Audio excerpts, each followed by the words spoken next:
नमस्कार। जगत गुरु भगवान श्री कृष्ण जी के चरणों में कृतज्ञता पूर्वक वंदन करता हूँ।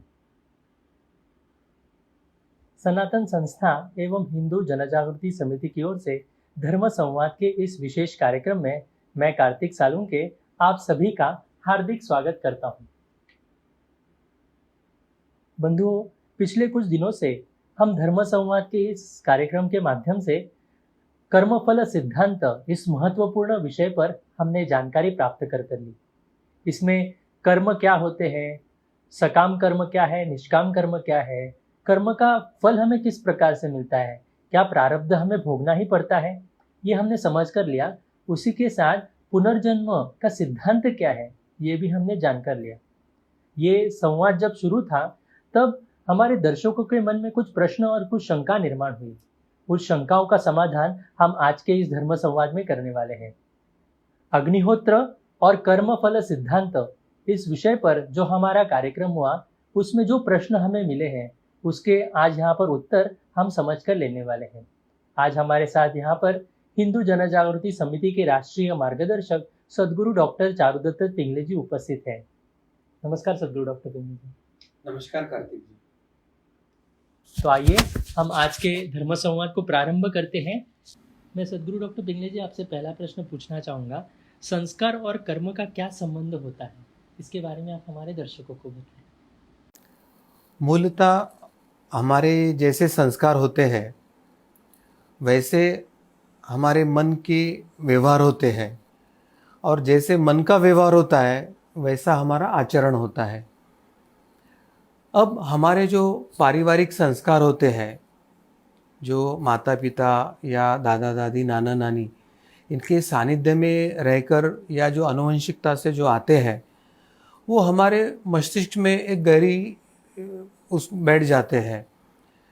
जैसे संस्कार माता पिता के होते हैं तो साधारणतः वैसे संस्कार लेकर ही बच्चे जन्म लेते हैं, और हमारे कर्म से ही संस्कार बनते हैं, और ये संस्कार ही हमारे प्रारब्ध का रूप लेते हैं। यह जो कड़ी है वो हमें समझने की आवश्यकता है। यदि हमारा कर्म योग्य दिशा दे तो संस्कार अच्छे बनते हैं, और संस्कार अच्छे बनेंगे तो प्रारब्ध का जो फल बनता है वह मीठा एवं स्वादिष्ट यानी सुखमय आनंदमय होगा। हमें प्रतिदिन यही प्रयास करना होगा कि हमारे हाथों जानबूझकर कोई गलत काम ना हो, और हम किसी के साथ कोई छल कपट अथवा धोखा ना करें। किसी भी परिस्थिति में प्रभु की शरण ना छोड़े तो अपने आप सब कुछ अनुकूल हो जाएगा। जब विवेक शून्यता होती है या मनुष्य अपने बुद्धि का योग्य उपयोग नहीं करता है तो मनुष्य से भूल हो जाती है, किंतु अपनी भूलों को उचित समय में ही सुधार कर अपनी गलतियों का अगर हम प्रायश्चित्त कर लेते हैं तो वही व्यक्ति समाज में सम्मान का पात्र बन जाता है। तो इस तरह कर्म तथा संस्कार का आपसी बंधन होता है, तथा इस कर्म और संस्कार से ही हमारे नए कर्म और उसके परिणाम निर्माण होते हैं। तो ये साधारण जो रिश्ता है वो कर्म और संस्कारों का होता है जी, इसमें एक प्रश्न हमें ऐसे भी उपस्थित हुआ था कि कर्म के कितने प्रकार होते हैं, तो इसके बारे में भी आप हमें बताएं। वैसे तो कर्म के विविध अंगों से विश्लेषण किए तो विविध प्रकार होते हैं, परंतु सर्वप्रथम सनातन धर्म में कर्म का क्या महत्व है वो समझकर हम कर्म के प्रकारों की तरफ जाएंगे। तो सनातन धर्म में कर्म का अत्यंत महत्व है, क्योंकि कर्म के बिना गति नहीं, और कर्तव्य तथा कर्म इनके तरफ जो व्यक्ति मुंह मोड़ लेता है वो करने से, तो उसकी अधोगति हो जाती है। तो क्या करना चाहिए कि व्यक्ति ने अपने जीवन में श्रेष्ठ तथा निरंतर कर्म करते जाना चाहिए। सही दिशा में सक्रिय बने रहने से ही हमारा पुरुषार्थ साध्य होता है, पुरुषार्थ फलित होता है। अगर कोई व्यक्ति कर्म सिद्धांत, पुनर्जन्मवाद को वो मानता है या नहीं, वो उस पर विश्वास रखता है या नहीं, इसका कोई परिणाम कर्म पर नहीं होता है या कर्म फल पर नहीं होता है। जिस तरह से किसी व्यक्ति को अगर विज्ञान पता नहीं है, परंतु विज्ञान के नियम उसको पता हो न हो वो जैसे लागू होते हैं, उसी तरह ये कर्म फल न्यास या जो कर्म के फल का जो सिद्धांत है वो हर व्यक्ति को लागू होता ही है और हर व्यक्ति को अपने कर्मानुसार फल मिलता ही है। अब एक महत्व का प्रश्न आता है कि हिंदू धर्म तथा ईसाई या इस्लामी पंथ, इन विचारधाराओं में कर्मों का क्या महत्व बताया है। तो सर्वप्रथम हम हिंदू धर्म में क्या महत्व बताया है वो समझ लेंगे। हिंदू धर्म में पुनर्जन्म की सिद्धांतों को मान्यता है। उसके कारण हिंदू धर्म के अनुयायी जो व्यक्ति है उनको यह विश्वास होता है कि हमको हमारे कर्मों के कारण पुनः पुनः जन्म मिलने वाला है, और यह ज्ञान होने के कारण अगर उससे गलत कर्म होते हैं तो अगले अगले जन्म में वो कर्मों को सुधारने की संभावना है, यह उसको विश्वास भी होता है। अब दूसरी तरफ इस्लाम या ईसाई पंथ के दृष्टि से कर्म का क्या दृष्टिकोण है। मूलतः ईसाई हो या इस्लाम पंथ हो, वो पुनर्जन्म को मानते ही नहीं। इसलिए ये जो कुछ जन्म है उनके लिए वो सबसे महत्वपूर्ण जन्म है। उन्हें जो कुछ कर्म करना है वो इसी जन्म में करना है, और इस जन्म में उनके सभी कर्म, सभी अच्छे कर्म हो, इस पद्धति से भी करना चाहिए, क्योंकि उनके पंथ के अनुसार यह एकमात्र जन्म उनके लिए कर्म करने का अवसर है। और जब मनुष्य जन्म मिला है तो इस जन्मों में जो कर्म करते हैं उसका जो लेखा जोखा होता है वो मरने के पश्चात जब कयामत का दिन आता है या अंतिम न्याय करने का दिन आता है, उस समय वो तय करता है कि व्यक्ति जन्नत में जाए या जहन्नुम में जाए, यानी स्वर्ग में जाए या नरक में जाए। तो यह दो फर्क हिंदू धर्म की एक विचार पद्धति है, उसके एक सिद्धांत है, और इस्लाम और ईसाई पद्धतियों का एक विचारधारा है। अब हम कर्मों के कुछ प्रकार जान लेंगे। सबसे पहला जो प्रकार मैं बताना चाहता हूँ वह काम्य कर्म। काम्य कर्म यानी कोई तो उद्देश्य मन में रखकर किया हुआ जो कार्य होता है, जो कर्म होता है, उसे काम्य कर्म कहते हैं। अब समाज में बहुत से लोग ऐसे होते हैं कि उनकी कुछ इच्छाएं होती है और भी विशेष ऐसे मन में उद्देश्य रख के अपने जीवन के कर्म करते रहते हैं। उदाहरण के तौर पर देखना है तो किसी को स्वर्ग प्राप्ति की इच्छा है तो ऐसे व्यक्ति वो इच्छा पकड़ के यज्ञ याग इत्यादि करते हैं। कोई लोग मंदिर निर्माण करते हैं, कोई लोग तालाब का निर्माण करते हैं, कोई लोग गरीबों की सहायता करने का प्रयास करते हैं, यानी एक तरह से वो दान पुण्य आदि सत्कर्म करने का प्रयास करते हैं। तो ये जो पहला प्रकार हुआ है ये काम्य कर्म कहा जाता है। अब जो मैं दूसरा प्रकार बताने जा रहा हूँ उसको कहते हैं निषिद्ध कर्म। निषिद्ध कर्म यानी जो कर्म मनुष्य करना अपेक्षित नहीं है या मनुष्य ने करने योग्य जो कर्म नहीं है उसे निषिद्ध कर्म कहा जाता है।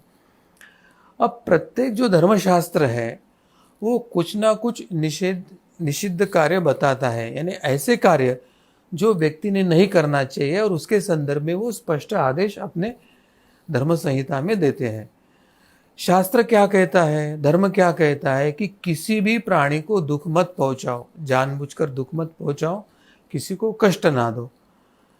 किंतु कुछ लोगों को दुखी करने या उनकी हानि पहुंचाने या कभी कभी तो उनकी हत्या तक करने का प्रयास किया जाता है। तो यदि इस प्रकार के कोई व्यक्ति निषिद्ध कर्म करता है तो अवश्य ही उसके संचित कर्मों में, प्रारब्ध कर्मों में बुरे कर्म फल आएंगे और ये पाप कर्म का फल दुख या कष्ट के रूप में उसके जीवन में आते हैं। अब कोई व्यक्ति अगर साधना कर रहा है या कोई व्यक्ति मुमुक्षु है जो ईश्वर प्राप्ति की प्रयास में, तड़प में साधना का प्रयास कर रहा है, तो उसने कौन से कर्म करना चाहिए, कौन से कर्म नहीं करना चाहिए, ये अब हम समझ लेंगे। अब मुमुक्ष ने ना तो काम्य कर्म करना चाहिए, ना तो निषिद्ध कर्म करना चाहिए। अब मुमुक्ष की इच्छा केवल ईश्वर प्राप्ति होती है, और काम्य कर्म जो है वो काम्य कर्म कुछ तो फल देता है, इच्छा पूर्ति करता है, इसलिए काम्य कर्म का त्याग उसने करना चाहिए। दूसरी बात है कि अगर मुमुक्षु निषिद्ध कर्म करता है, दूसरे को कष्ट देता है, दूसरे को पीड़ा देता है, दूसरे की हत्या करता है, तो उसको दुख भोगना पड़ेगा और वो फल प्राप्ति के लिए उसको पुनर्जन्म लेना पड़ेगा। इसलिए मुमुक्ष व्यक्ति को ना तो काम्य कर्म करना चाहिए, ना तो निषिद्ध कर्म करना चाहिए। अब पाप या पुण्य, अगर इस प्रकार के दोनों में से कोई भी कर्म होता है तो ये दोनों कर्म बंधन निर्माण करने वाले ही कर्म होते हैं। यह कैसे होते हैं वो अब हम समझ लेंगे। जैसे पाप का फल भोगने के लिए जीव को पुनः संसार में जन्म लेना ही पड़ता है, वैसे ही पुण्य का भी फल अगर इस जन्म में हमने भोगा नहीं तो वो फल प्राप्त करने के लिए, वो फल ग्रहण करने के लिए भी व्यक्ति को दूसरा जन्म लेना ही होता है। और मनुष्य जन्म का उद्देश्य मूलतः जन्म मृत्यु के चक्र से मुक्त होना है। यह होने के कारण अच्छा कर्म करके चाहे वो पुण्य मिलाए या बुरा करके चाहे वो पाप कर्म करे, दोनों कर्मों का उसके संचित में कर्मफल जमा होता है और वो उस व्यक्ति को जन्म मृत्यु के चक्र के बंधन में अटकाने वाला होता है। इसलिए मुमुक्ष ने काम्य कर्म या निषिद्ध कर्म, अच्छा या बुरा कोई भी हो, वह टालना ही आवश्यक होता है। अब मुमुक्षु व्यक्ति ने कौन से कर्म करना चाहिए वह हम समझ लेंगे। तो मुमुक्षु व्यक्ति ने नित्य और नैमित्तिक कर्म जो उसको अपने वर्ण और आश्रम के अनुसार आते हैं वो निरंतर करते रहना चाहिए। अब ये जो तीसरा प्रकार है वो है नित्य कर्म या प्रतिदिन करने वाले कर्म या दैनिक कर्म। अब धर्मशास्त्रों ने कुछ कर्म व्यक्ति को अपने वर्ण और आश्रम के अनुसार दैनंदिन जीवन में करने के लिए आज्ञा दी है और उस व्यक्ति ने वो अवश्य करना चाहिए। अब नित्य कर्म में कौन से कर्म आते हैं? तो स्नान, संध्या आदि जो कर्म आते हैं वो सदैव नित्य कर्म में आते हैं। अब नित्य कर्म का फल क्या होता है? तो ये नित्य कर्म करने से कुछ विशेष फल अथवा अर्थ की सिद्धि व्यक्ति को नहीं होती है, मात्र ये नित्य कर्म न करने का दोष अवश्य व्यक्ति को लगता है, पाप अवश्य लगता है और उसके जीवन में दुख आ सकता है। इसलिए मनुष्य को नित्य कर्म निरंतर करते रहना चाहिए। सामान्यतः मनुष्य के लिए जो 5 नित्य कर्म बताए हैं वो अभी हम समझ लेंगे, जिसका अभ्यास और प्रत्यक्ष आचरण हमें प्रतिदिन जीवन में करना चाहिए। ये जो 5 नित्य कर्म है वो है, पहला प्रार्थना, दूसरा मनस संयोग, तीसरा व्यायाम, चौथा स्वाध्याय तथा 5वां विवेक। और यदि किसी गुरु से हमने दीक्षा प्राप्त कर ली है और उस गुरु के निर्देशानुसार अगर हमें कुछ नित्य साधना या नित्य कर्म बताया होगा तो वह भी हमें करने की आवश्यकता होती है। यम नियमों का पालन तथा विवेक का प्रयोग प्रति मुहूर्त करते रहना होगा। गृहस्थ व्यक्ति को क्या करना है? तो प्रतिदिन घर से बाहर अपने काम पर निकलने से पहले कम से कम 1 रुपया अपने जेब से निकाल कर अलग रखकर ईश्वर के चरणों में वो अर्पण करना चाहिए और उसके साथ यह प्रार्थना करनी चाहिए कि हे भगवान, मैं बड़े बड़े सेवा कार्य तो कर नहीं पा रहा हूँ, मुझे पारिवारिक दायित्व उठाने के लिए व्यस्त रहना पड़ता है, इसलिए मैं फूल ना फूल की पंखुड़ी इस हिसाब से 1 रुपया आपके चरणों में जमा कर रहा हूँ और जिसका मैं भविष्य में किसी अच्छे कार्य में व्यय कर सकूँ, इसकी मुझे सद्बुद्धि या उसके लिए कृपा आशीर्वाद दे। अब 1 ही रुपया क्यों न हो, परंतु प्रतिदिन ईश्वर के चरणों में कुछ ना कुछ अलग निकालते ही रहना चाहिए।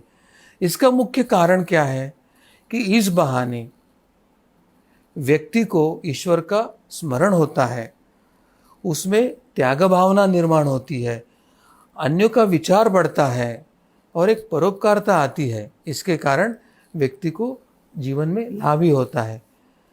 अब जैसे व्यक्ति या कोई पुरुष अपने जीवन में कुछ ना कुछ करता है, तो उसकी जो पत्नी या गृहिणी होती है, तो उसने प्रतिदिन कुछ करना चाहिए क्या?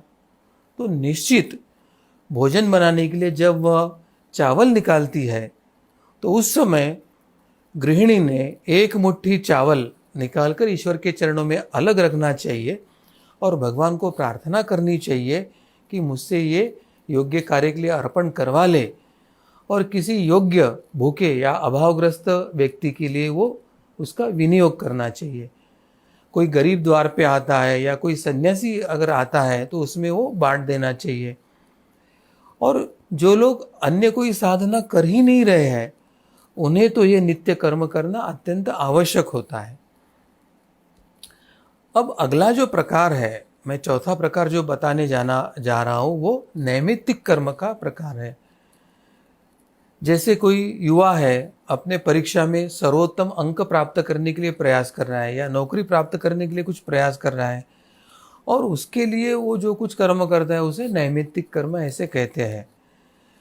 कभी कभी जैसे समय पर वर्षा होने के लिए या किसी परिवार में पुत्र प्राप्ति के लिए या कभी कभी पुत्र या पुत्री का विवाह हो जाए, इस उद्देश्य से कोई व्यक्ति इच्छा करके यज्ञ याग इत्यादि विधि करता है। या जैसे पितृपक्षों में पितरों के लिए श्राद्ध किया जाता है, उसको भी नैमित्तिक कर्म ही कहा जाता है। तो नैमित्तिक कर्म जो शास्त्र ने बताए हैं, जो कर्तव्य करके करना है, वो हमें नैमित्तिक करना ही चाहिए। परंतु हमें ये ध्यान में रखना है कि ये नित्य करने की आज्ञा हमें शास्त्र ने नहीं दिया है। तो नित्य और नैमित्तिक में यही भेद है कि नित्य है वो आपको प्रतिदिन करना है, और नैमित्तिक है वो कुछ माह में या साल में एक आध बार करना पड़ता है। मगर सबसे महत्व का क्या है कि चाहे आप नित्य या नैमित्तिक कर्म करो, वो कर्म करते समय आपके मन में निष्काम भावना होनी चाहिए। निष्काम भावना का फल क्या मिलता है उस व्यक्ति को कि इसके हृदय में एक भक्ति का संचार होता है और वो भाव भक्ति के आधार पर साधना पथ पर आगे जाना शुरुआत करता है। अब अगला जो कर्म का प्रकार है उसको कहते हैं उपासना कर्म। उपासना कर्म का अर्थ है कि बिना किसी स्वार्थ के किया हुआ कर्म, यानी केवल ईश्वर प्राप्ति या अपने मनुष्य जन्म का ध्येय प्राप्ति करने हेतु अन्य किसी उद्देश्य को न रखते हुए किया हुआ कर्म है, ये उपासना कर्म में आता है। स्वामी विवेकानंद कहते हैं कि एक विशेष प्रवृत्ति वाला जीवात्मा योग्यम योग्येन युज्यते, इस नियमानुसार उस शरीर में जन्म ग्रहण करती है, जो उस प्रवृत्ति के प्रकट करने के लिए सबसे उपयुक्त आधार होता है। स्वामी जी आगे भी कहते हैं कि तुम स्वयं अपने भाग्य के निर्माता हो, और परमात्मा द्वारा रचित ये कर्मवाद का जो विधान है वो एक प्रकार से ईश्वर का खेल है। और इसलिए अगर हम बचपन से ही सत्कर्म करने की आदत या सत्कर्म करने योग्य ऐसे संस्कार स्वयं में या बच्चों में डालकर उसकी आदत बना लेते हैं, तो ऐसे जीवों का जो भावी जीवन होता है वो सफल होने के लिए बहुत लाभदायक या सहायक सिद्ध होता है। और इसलिए श्रीमद् भगवत गीता में स्पष्ट कहा है कि आप जो भी कर्म करते हैं कर्म करो, मगर परमात्मा के निमित्त करो, यानी परमात्मा के लिए कर रहा हूँ ये भाव रखकर आप कर्म करो। मन से उठने वाले विचारों पर व्यक्तियों ने अत्यंत सतर्क दृष्टि रखनी चाहिए। अपने मन के विचारों को, इच्छाओं को, आकांक्षाओं को नियंत्रित रखने की प्रक्रिया उसे सीखना होगा। और जो व्यक्ति अपने वचन और व्यवहार या अपना जो कार्यकलाप जो है जीवन में उसको नियंत्रित रखने में सफल होता है, वही सही मायने में योग प्राप्त कर सकता है, या उसे ही सही मायने में कर्मयोगी कह सकते हैं। यह हमें समझने की आवश्यकता है। जी, सदगुरु डॉक्टर पिंगले जी, आपने बहुत ही महत्वपूर्ण बात यहाँ पर हमें बताई और कर्म के कौन से अलग प्रकार हैं, तो ये भी हम सभी को यहाँ पर बताया है। मेरा सभी दर्शकों से ये निवेदन है कि ये जो विषय यहाँ पर चल रहा है, ये आपने अन्य मित्र परिवार है, अन्य सदस्यों को तक आप अवश्य पहुँचा सकते हैं। और जो ये चैनल पर आप देख रहे हैं, तो इसको अवश्य सब्सक्राइब कीजिए। इसके पास एक छोटे घंटी का बटन है, उस पर आप अवश्य क्लिक करें, ताकि जो भी इस प्रकार के कार्यक्रम हम आगे भी लेने वाले हैं, उसकी जानकारी, उसके अलर्ट्स आपको समय समय पर मिले। हम इस धर्म संवाद को आगे बढ़ाते हुए मैं अगला प्रश्न आपसे पूछना चाहूँगा कि कर्मफल नियंत्रित करने की दृष्टि से प्रायश्चित्त का क्या महत्व होता है। इसके बारे में एक प्रश्न हमारे सामने आया था, तो आप उसका उत्तर हमें दीजिए। सर्वप्रथम जब गलत कर्म करने वाले व्यक्ति को यह एहसास हो जाता है कि मैंने गलत कर्म किया है, पाप कर्म किया है, और उस एहसास के कारण जब वो स्वयं उसके लिए कोई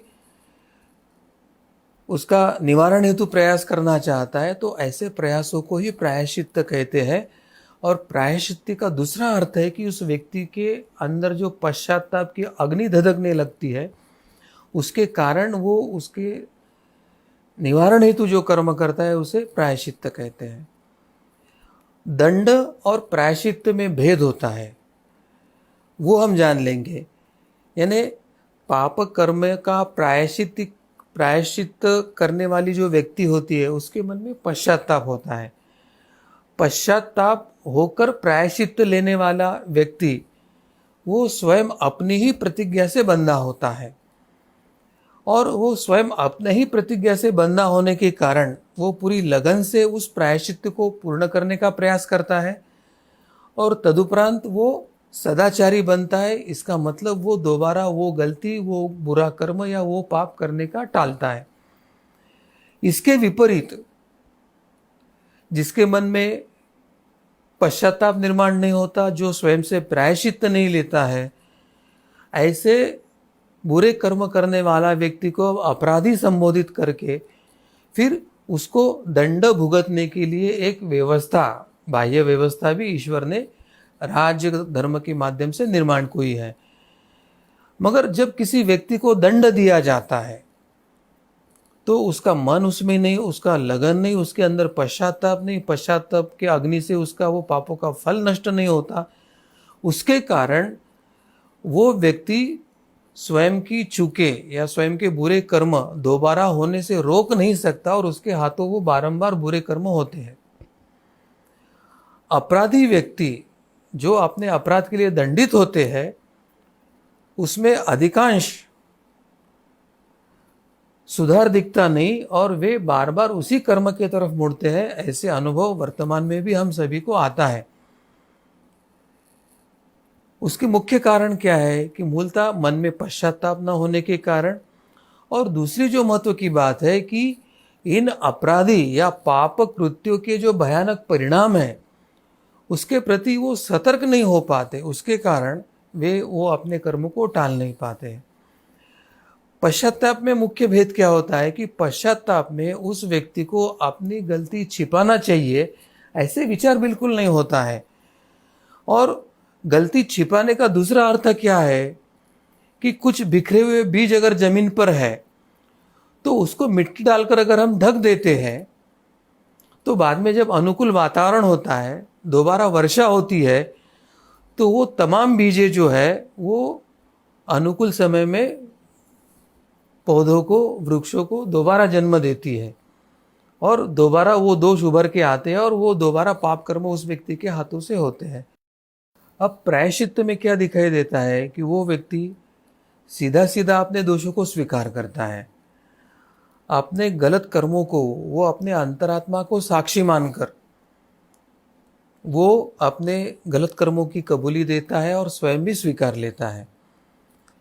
अब किसी से भूल होना यह एक मानवीय स्वभाव का अभिन्न अंग तो है, परंतु किसी व्यक्ति को अगर अपने भूल का, अपने गलत कर्म का, अपने पाप का एहसास होता है, ज्ञान हो जाता है, और अपने गलत कर्म का फल क्या है यह ज्ञान होता है, परंतु ये मुझसे भूलवश हुआ है, मैंने जानबूझकर नहीं किया है, और इसलिए वो इस बात को स्वीकार कर उसके लिए प्रायश्चित्त जब करता है तो उसके कर्म फल के प्रभाव को वो तुरंत समाप्त करने के लिए पर्याप्त होता है।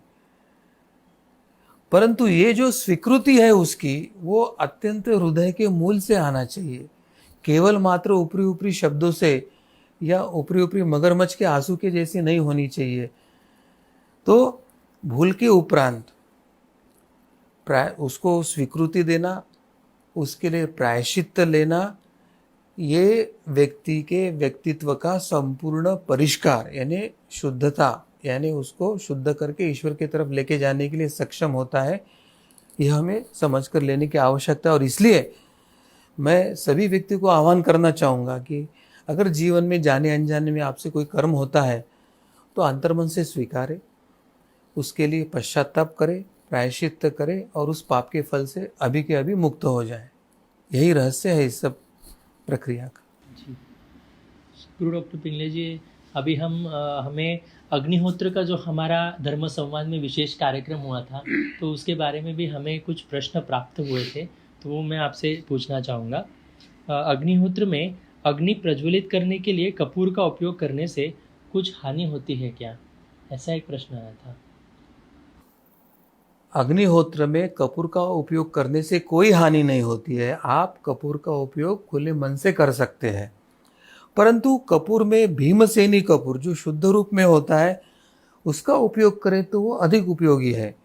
क्योंकि बाजार में जो अन्य कपूर मिलते हैं उसमें कुछ रासायनिक पदार्थों को मिलाया जाता है, मोम को मिलाया जाता है और उसकी गोल गोल टिकिया बनाई जाती है। उसके कारण उससे काला धुआं भी निकलता है और आजू बाजू का वातावरण हल्का प्रदूषित भी होता है। इसलिए अगर नैसर्गिक रूप में मिलने वाला भीमसेनी कपूर का अगर हम उपयोग करते हैं तो उसका वातावरण शुद्धि के लिए भी अधिक उपयोग होता है। आपने अभी जैसे बताया भीमसेनी कपूर, तो मैं सभी दर्शकों को ये बताना चाहूँगा कि सनातन संस्था द्वारा सात्विक कपूर, सनातनी भीमसेनी कपूर का भी उत्पाद ये निर्माण किया गया है। तो आप अवश्य, आपके संपर्क में जो सनातन संस्था के साधक हैं उनसे आप अवश्य संपर्क कर सकते हैं और ये शुद्ध और सात्विक भीमसेनी कपूर आप प्राप्त कर सकते हैं। अग्निहोत्र के विषय में एक प्रश्न हमारे सामने ऐसे भी आया था कि सूतक एवं रजोनिवृत्ति आदि के समय अग्निहोत्र करना चाहिए या नहीं? अग्निहोत्र को एक प्रकार का नित्य यज्ञ ही माना गया है और यज्ञ जो है वो हमारे कर्मकांडों से संबंधित होता है और कर्मकांड के यज्ञ के संदर्भ में अपने अपने जो नियम है वो सभी अग्निहोत्र के लिए लागू होते हैं।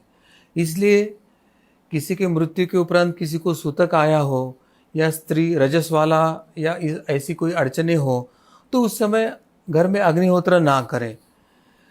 कुछ कारणवश जो बंधन शास्त्र ने बताए उसके कारण अगर अग्निहोत्र घर में कुछ दिन नहीं होता है तो उसका कोई दोष उस व्यक्ति को, यजमान को नहीं लगता है।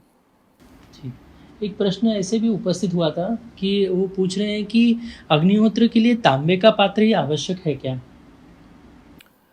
तांबे का पात्र आवश्यक होता है क्योंकि तांबा इस धातु का जो स्पंदने आकर्षित करने के लिए एक विशिष्ट गुण है और हमारे धर्मशास्त्र ने तांबा के पात्र का जो जगह जगह आवश्यकता बताई है तो उसका एक आध्यात्मिक लाभ होता ही है। इसलिए अग्निहोत्र का अगर हमें पूर्णतः लाभ लेना है तो अग्निहोत्र हेतु हमें तांबे के पात्र का ही नियमित प्रयोग करना आवश्यक है। अगर वर्तमान स्थिति में या लॉकडाउन में या अन्य किसी ऐसे समय में जहाँ तांबे का पात्र उपलब्ध होने में अड़चन है या हम उपलब्ध नहीं करा सकते हैं तो ऐसे समय में आपद धर्म के रूप में चाहे मिट्टी का हो या अन्य किसी धातु का हो आप पात्र का उपयोग कर सकते हैं। परंतु जैसे ही संभव हो और आपको अगर संभव होता है तो तांबे का पात्र उपलब्ध करवा करके उसमें ही अग्निहोत्र करने की आवश्यकता है। जी, एक प्रश्न हमारे सामने आया था, वो पूछ रहे हैं कि अग्निहोत्र भावपूर्ण हुआ है या नहीं, ये हम कैसे समझें? सर्वप्रथम अग्निहोत्र के मंत्रों का जो उच्चारण है वो शुद्ध एवं भावपूर्ण होना चाहिए। तो जब उच्चारण भावपूर्ण होता है तो उच्चारण करने वाला हो या वो सुनने वाले हो सभी को वो सुनकर एक आनंद ही प्राप्त होता है। अब मंत्र बोलते समय व्यक्ति ने भाव भी कैसे रखना चाहिए यह भी हम समझ लेंगे। अब अग्निहोत्र के मंत्र में जो सूर्य है, अग्नि है, प्रजापति है, ये जो शब्द आते हैं ये ईश्वरवाचक शब्द है। इस मंत्रों का अर्थ है कि हे सूर्य, हे अग्नि, हे प्रजापति, हे अंतर्यामी स्थित पराशक्ति, इनको मैं आहुति अर्पित करता हूँ। यह मेरा नहीं, यह समस्त सृष्टि का निर्माण तथा उसके पालन पोषण करने वाली परमात्मा शक्ति के प्रति शरणागत भाव से कथन करके यह मंत्र को कहा गया है। तो यह मंत्र कहते समय वही भाव अगर हम मन में रख के कि मेरा कुछ नहीं है, ये सब इन्हीं देवता का है जो इस ब्रह्मांड या इस विश्व को संचालित कर रहे हैं, तो उसमें भाव निर्माण होने की संभावना अधिक होती है। हवन करने के उपरांत शांति से किसी दैवी शक्ति या किसी बिंदु या किसी रूप पर हम ध्यान से एकाग्र करने का प्रयास करें। इस समय मन में जो सभी विचार आते हैं उन विचारों को त्यागने का प्रयास करें तथा पूर्ण शरणागत भाव जागृत करने का प्रयास करें कि मैं हे ईश्वर, हे भगवान, आपके चरणों में संपूर्णतः शरण आया हूँ, आपके चरणों में समर्पित हो रहा हूँ। ऐसा करने पर यदि हमारा मन शांत होता है या हमारा मन निर्विचार होता है या हमारे रोंगटे खड़े होते हैं या आंखों से अश्रुपात होता है, मतलब अष्ट सात्विक भाव जागृत होने के कुछ लक्षण हमें अनुभव होते हैं, तो हमें समझ लेने की आवश्यकता है कि अग्निहोत्र भावपूर्ण हुआ है और अग्निहोत्र करने वालों का भाव भी जागृत हुआ है। तो इस तरह के कुछ लक्षण हम अभ्यास कर सकते हैं। जी, एक प्रश्न हमें ऐसे आया था कि अग्निहोत्र प्रारंभ करने के लिए कोई विशिष्ट दिन देखना पड़ता है क्या? अग्निहोत्र यह एक प्रकार का नित्य कर्म है और वो प्रतिदिन ही करना है। तो जिस समय हमारे मन में विचार आता है उसी समय या उसके अगले दिन इसको हम प्रारंभ कर सकते हैं। उसके लिए कोई विशिष्ट दिन देखने की वैसे आवश्यकता नहीं है। और ये तो शुभ कर्म है, नित्य शुभ कर्म है और शुभस्य शीघ्रम, इस न्याय को लेकर हम शुभ कर्म को शीघ्रता से प्रारंभ करना चाहिए, ऐसे एक सामान्य नियम होता है। जी, क्या घर से दूर रहकर घर वालों के लिए अग्निहोत्र हम कर सकते हैं क्या? ये तो यजमान के मन पर ही होता है।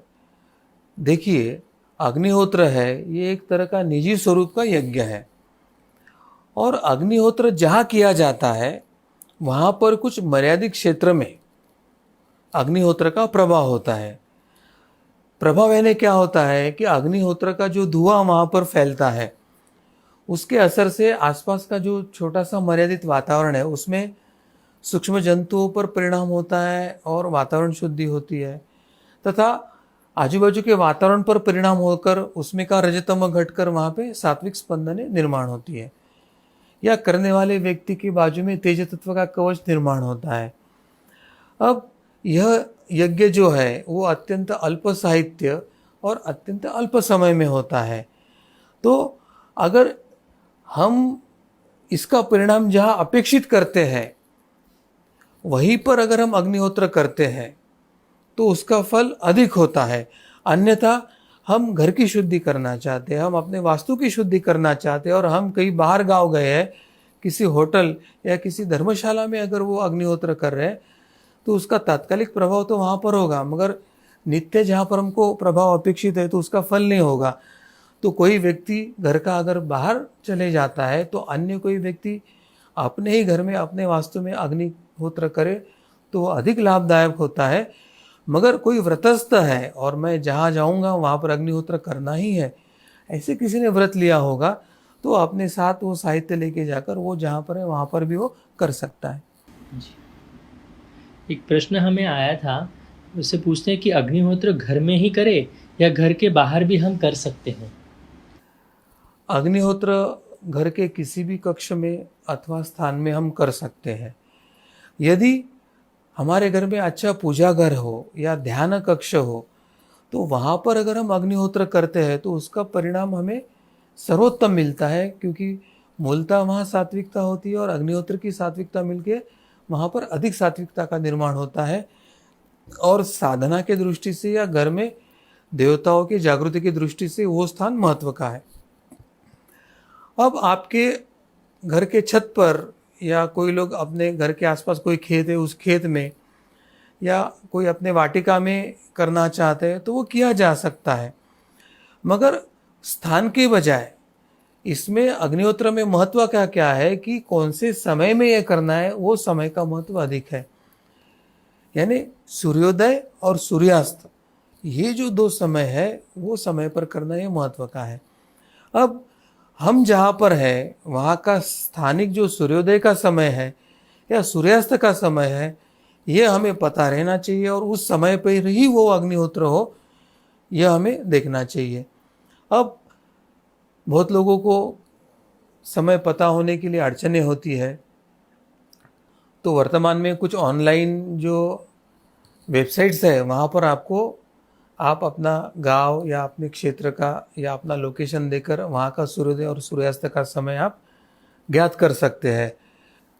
www.timeanddate.com/worldclock/sunrise.html, ये एक वेबसाइट पर भी आपको ये ज्ञात हो सकता है।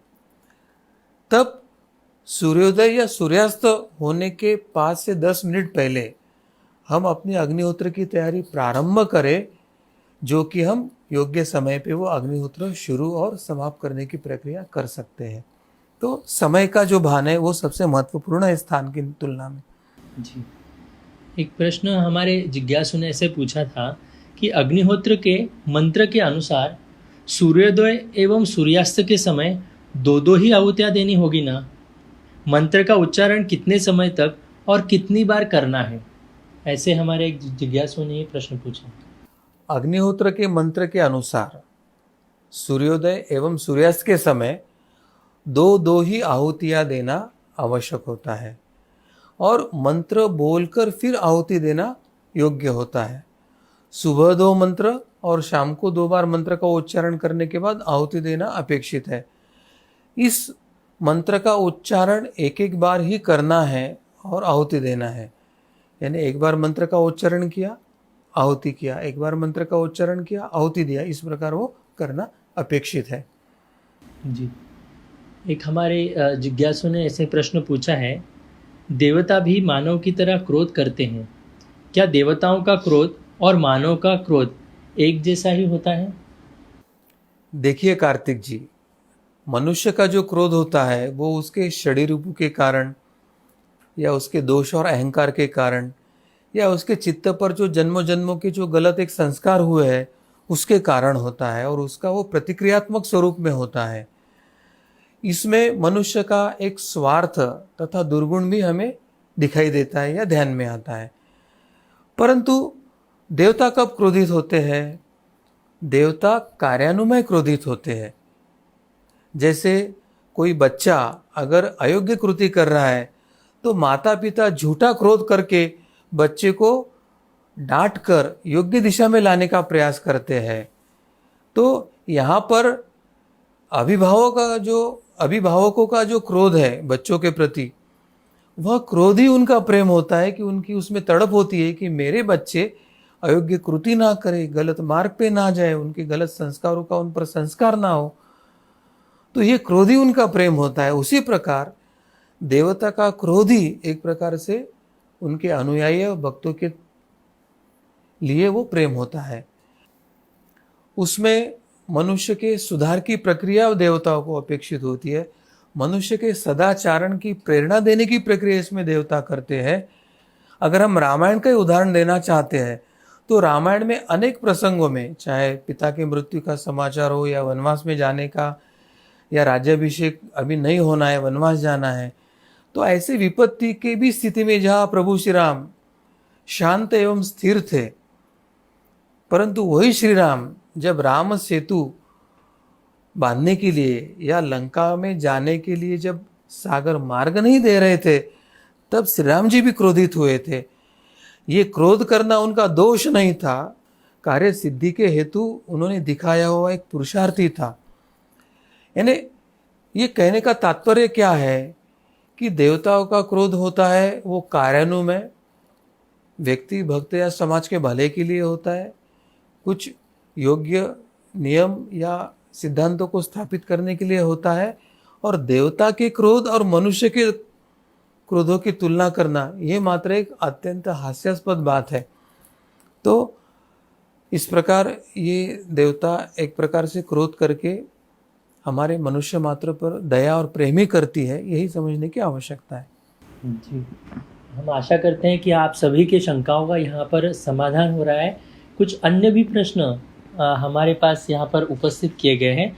तो एक प्रश्न ऐसे आया है कि धर्म दुर्बल है क्या? धर्म संकट में है कि ऐसे क्यों हमें कहा जाता है बार बार? तो इसके बारे में ऐसे प्रश्न हमें पूछा गया है। सत्य तो यह है कि धर्म अत्यंत सामर्थ्यवान है। धर्म यह निर्गुण ईश्वर का सगुण रूप है, यानी ईश्वर इतना ही शक्तिशाली धर्म है। और यदि वह दुर्बल होता तो क्या धर्म रक्षिति रक्षिता, यह श्लोक हमें ऋषि मुनि या हमें धर्मशास्त्रों ने बताया होता? अर्थात जो धर्म का रक्षण करता है उसका धर्म यानी ईश्वर भी रक्षण करता है, ऐसे वचन ही नहीं आया होता। और जो सक्षम है वही रक्षा कर सकता है, और इसलिए ये सुस्पष्ट होता है कि धर्म सक्षम है और वो सबकी रक्षा कर सकता है। आज वैसे धर्मग्लानि आई हुई है और अनेक हिंदू संगठन समाज में हिंदुओं में जागृति लाने हेतु, धर्मग्लानि के प्रति समाज में एक जागृति लाने के हेतु धर्म संकट में है, इस प्रकार का नारा जरूर दे रहे हैं। इसका कारण यही है कि धर्म के प्रति लोगों में एक सम्मान आदर होने के कारण धर्म के माध्यम से ही लोगों में जागृति होना संभव होती है। मनुष्य जब धर्म का पालन करना छोड़कर अधर्म का पालन करने लगता है और राज्य व्यवस्था भी धर्म को न मानते हुए अधर्म का साथ देने लगती है, इसलिए जब धर्म को ग्लानि आती है तो धर्म की पुनर्स्थापना करने हेतु, पुनर्प्रतिष्ठा करने हेतु साक्षात ईश्वर कहते हैं कि मैं ही अवतार लूंगा। श्रीमद् भगवद गीता में भगवान ने स्पष्ट कहा है कि जब जब धर्म को ग्लानि होगी तब तक मैं पुनः पुनः अवतार लूंगा और भूतल पर आऊंगा, मनुष्य रूप में आऊंगा और धर्म की रक्षा करूंगा। इससे भी हम समझ सकते हैं कि धर्म की रक्षा के लिए जहाँ भगवान स्वयं अवतरित होने की बात कर रहे हैं, तो उस धर्म पर ऐसे कौन सा संकट आ सकता है या धर्म कौन से संकट में जा सकता है। तो एक प्रकार से धर्म ग्लानि के प्रति जो जागृति के लिए धर्म संकट कहा गया है, वो उस दृष्टि से देखना चाहिए। तत्वतः धर्म कोई संकट में नहीं है, वो अपनी रक्षा के लिए ईश्वर ही साक्षात आकर वो उसकी रक्षा करने वाले, ये हमें समझने की आवश्यकता है। एक प्रश्न हमारे जिज्ञासु ने ऐसे पूछा है कि हम हीलिंग करते हैं तो क्या हिंदू राष्ट्र के लिए प्रार्थना कर सकते हैं? आज हिंदू धर्म पर अनेक आयामों में आघात हो रहे हैं और एक एक समस्याओं को दूर करके धर्म की स्थापना करना बड़ा कठिन कार्य है। तो हिंदू समाज के जो सभी समस्याएं है, वो सभी समस्याओं का एक ही उत्तर है कि अब भारत भूमि में हिंदू राष्ट्र की स्थापना हो। एक साधे सब साधे, इस उक्ति के अनुसार हिंदू राष्ट्र की स्थापना हो, धर्म को राजा आश्रय मिले, धर्म को राजा संरक्षित करे, ऐसे जब होगा तो अपने आप धर्म फलने फूलने लगेगा। जैसे राम राज्य की स्थापना के पूर्व में राम सेतु निर्माण में जिस प्रकार से एक गिलहरी ने अपने क्षमता से अपना कार्य, अपना योगदान दिया था, उस प्रकार वर्तमान में जो हिंदू राष्ट्र की स्थापना के अभी जो अभियान चल रहे हैं, उसमें हर एक हिंदू ने अपना गिलहरी समान क्यों न हो, उसकी स्थापना में अपना योगदान देना आवश्यक है। और भगवान तो भक्तों ने आर्त भाव से की हुई प्रार्थना को जरूर सुनता है, और इसलिए चाहे हम हीलिंग का कार्य करो या अन्य कोई भी कार्य करो, हमको भगवान के चरणों में हिंदू राष्ट्र की स्थापना के लिए निरंतर प्रार्थना करती रहनी चाहिए। हमें भक्त बनकर भगवान को बुलाते रहना चाहिए। अपने यथाशक्ति योगदान देते समय जो अवतारी संत या ईश्वर के जो स्वरूप है वो जो कार्य कर रहे हैं उसमें सहभागी होना चाहिए। अपने जीवन का उद्धार करते समय ये हिंदू राष्ट्र की स्थापना भी इस आंखों से देखने के लिए प्रयास करना चाहिए। ऐसे में सबको आह्वान करना चाहूँगा। जी, आपका बहुत बहुत धन्यवाद सद्गुरु डॉक्टर पिंगले जी। आप इस धर्म संवाद के माध्यम से हमारे कर्मफल सिद्धांत हो या अग्निहोत्र हो या अन्य भी जो धर्म से संबंधित प्रश्न हैं उन सभी शंकाओं का आप समाधान कर रहे हैं। हम सभी आपके प्रति बहुत बहुत कृतज्ञ हैं। मैं हमारे सभी दर्शकों को ये बताना चाहूँगा कि आप ये जो कार्यक्रम ये संवाद देख रहे हैं, ये सुनते समय यदि आपके मन में कोई शंका निर्माण हुई हो तो आप अवश्य अपने चैट बॉक्स पर लिख कर दे सकते हैं। यदि आपके कोई सुझाव हो तो वो भी आप अवश्य लिखिए दे। आपके सुझाव हमारे लिए अत्यंत महत्वपूर्ण है। भगवान श्री कृष्ण जी की असीम कृपा के कारण आज का धर्म संवाद का ये विशेष सत्र यहीं पर संपन्न हुआ है। ऐसे में घोषित करता हूँ, हम सभी भगवान श्री कृष्ण जी के चरणों में कृतज्ञता व्यक्त करेंगे और यहीं पर इस धर्म संवाद को हम यहीं पर रोकते हैं। सभी को नमस्कार।